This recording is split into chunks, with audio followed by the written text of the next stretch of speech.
Aloha friends, this is Yemaya Indira at theembrace.life. Jumping on here today to share with you from a container that I'm part of called the Liquid Crystalline Cleanse, where we are guided for 12 days to purify your body and go deep into the liquid aspect of purification. So it's very appropriate for me today to share about the Oceanic Wave of Feeling, which is a term I coined a few years back.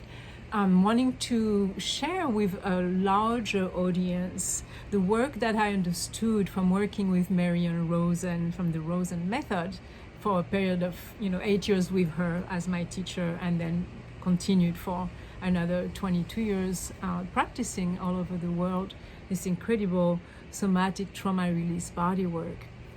And the Oceanic Wave of Feeling, as some of you might already know, is our ability to trust into the flow of what we call uncomfortable emotions, such as grief and sorrow, mourning.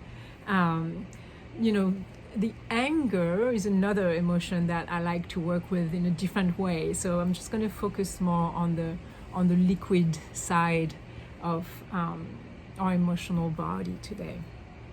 So the Oceanic Wave of Feeling is the concept and understanding that if we are resisting and contracting and pushing away or pushing down any sadness, we will be in a long-term relationship of resistance, which creates suffering.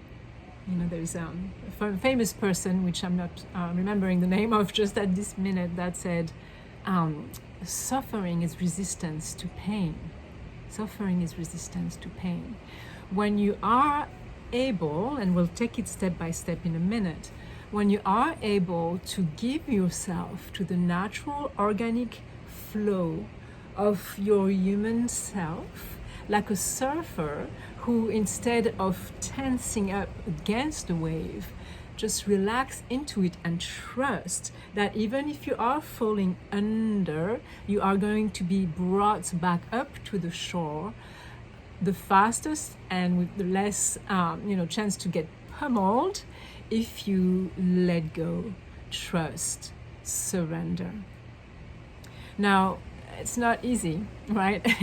Most of us, first of all, in our culture or society, we have not trusted or learned. How do we do that? We've learned actually the contrary. Don't cry, not here, not now. Use your muscle contraction to, toughen up and, go to your room. Now you can cry in your room. Or I'm going to give you a reason to cry about. That's some of the parenting that some of us have been through, unfortunately. So there is a relearning that needs to happen. And what I see with people and with myself is that mostly when a very difficult feeling is rising up, there could be that fear, anxiety that it's going to be there forever. We might die of pain. We might not come back up from under the wave. We're going to get lost. We're going to drown. We don't know how to climb back up, right? So one preliminary step would be to define in your knowledge of self, who are you? Simple question. What kind of person are you? What kind of soul path are you walking this lifetime? Are you a healer? Are you a teacher? Are you a provider? Are you a mother? Are you a warrior? So some feeling and knowing of your soul path archetype, which is something I always offer to the people that work with me, can be really satisfying in that journey. Because it's important for you to know, are you meant, first of all, to dismantle every single step of your journey? If you are a teacher, or healer, that might be your path. Really understanding every single step so that you can help others, follow that path. Or are you someone who is supposed to learn to soften? That's one example. Are you supposed to learn to soften because you have learned to be a rebel, to be a warrior, to be tough? But the gold for you is inside the softening. It's something you haven't been able to reach yet, perhaps, because it has been shelled and positioned so that it's not easily reachable for you from the inside. Or are you someone who's more of a sponge, like a really unprotected empath, and you need to learn to rise from the emotions with firmness? So these are a good thing to know and to define a little bit prior taking the journey. But once you know who you are, what you need to reclaim, what you are learning, what you need to teach, then we would go into this first step, which would be noticing. So simply noticing what is wanting to bubble up. And sometimes physical contact helps. When we do the somatic body work, that's why it's so powerful and things want to rise up and be connected with. So you can do that to yourself. You're finding the time, creating a space where you can be with yourself and gently putting a hand on your heart and perhaps a hand on your belly between the solar plexus and the belly button is a really good spot because we have a lot of anxiety that lives there.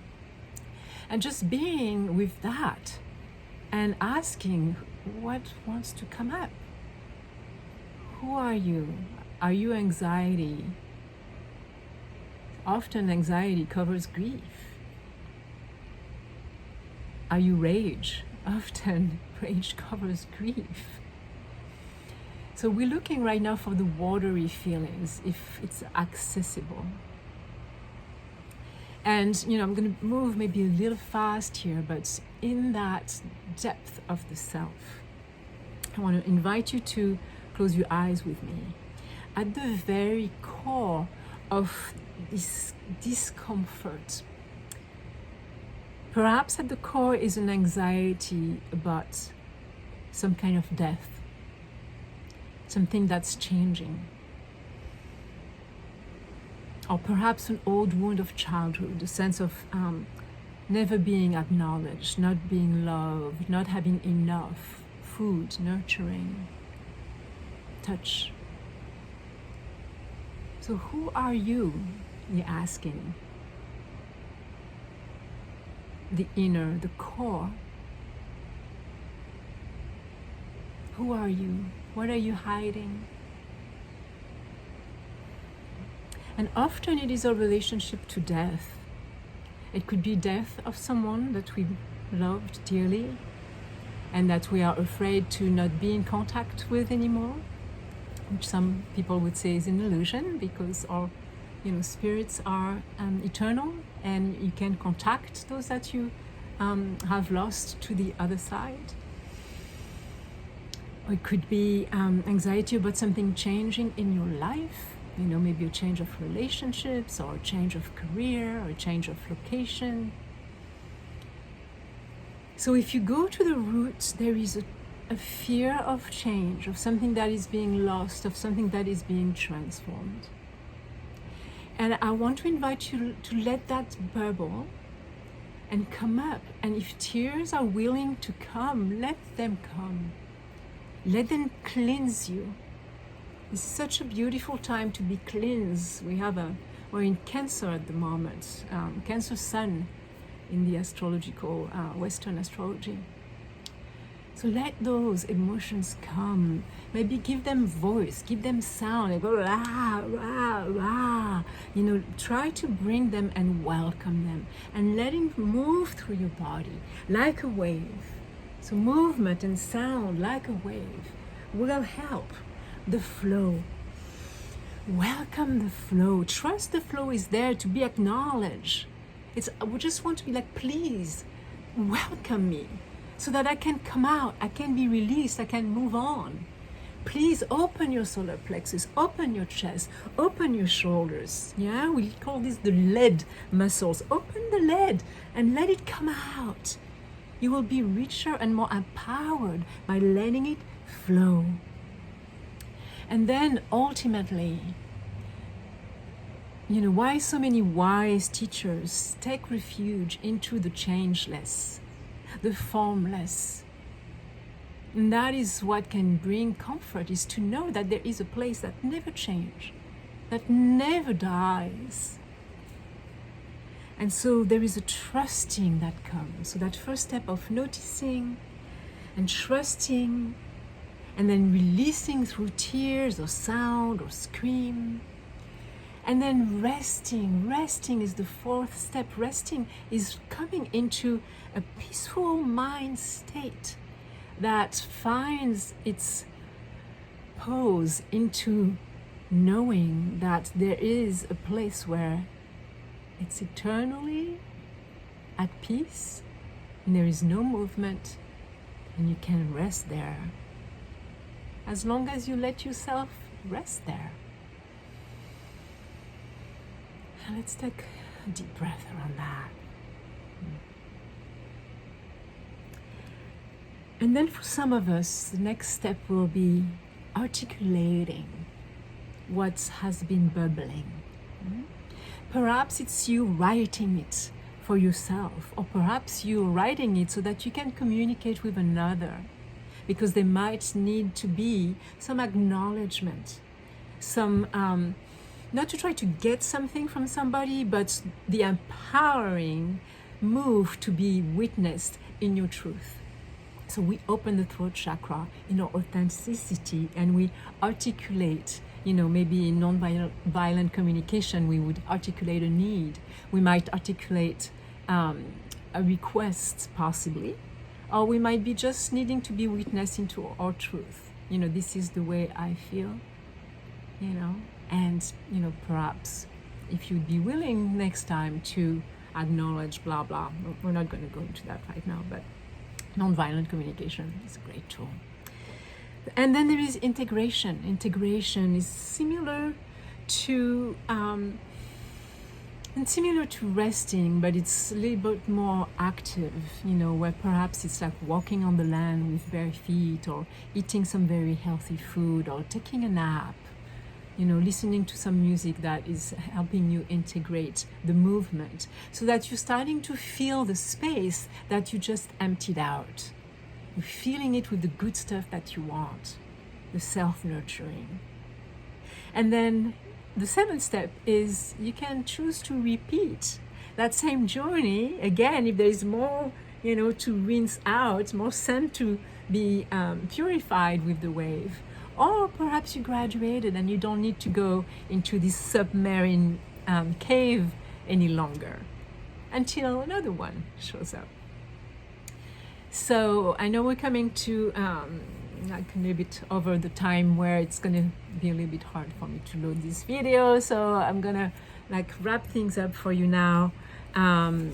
But I just wanted to encourage you to take this journey, find a quiet space. Trust that you have been built, you have been designed to follow this flow, this oceanic wave of feeling, and that you can come onto the other side. And the more you practice, the fastest you come into the other side, empowered, healthy, rich with understanding for yourself, and deep, deep sense of love for the beautiful being you have been incarnating in this lifetime, a child of the universe, a child of light, child of shadow, as we are both, loving yourself deeply.